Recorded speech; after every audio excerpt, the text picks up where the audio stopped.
Quick reminder for your homework for today. On your assignment, when we are looking for area, we are counting the amount of square units inside an object.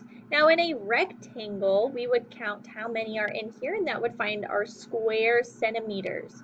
Now the number centimeters tells us how long each side of this square are. Each side is 1 centimeter long. That's why it's called a square centimeter. So if I wanted to find the area of this rectangle, I could multiply the length times the width. And we'll learn about that a little bit more this week as we're looking deeper into area. When I say length times width, that also means the rows times the columns.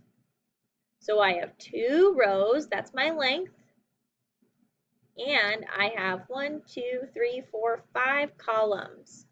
That is my width. And if I multiply those together, that will give me my area in squared centimeters.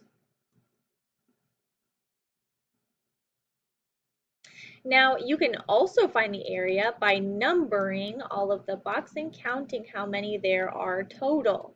And you would also get to 10 square centimeters. For your assignment below, you are doing the same thing. On each rectangle, I want you to label the length and the width, the rows and the columns. You can multiply the rows times the columns to find the area. We'll do number 2 together to kind of get you started.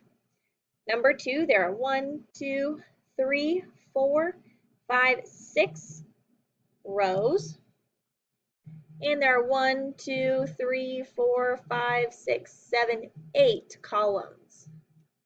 6 times 8 is 48. So that means I have 48, and I'll look at my units down here. Square feet. Now it is not correct if you just write the number. You must have the units at the end as well. Go ahead and complete this for your homework, and we'll continue working on area for math.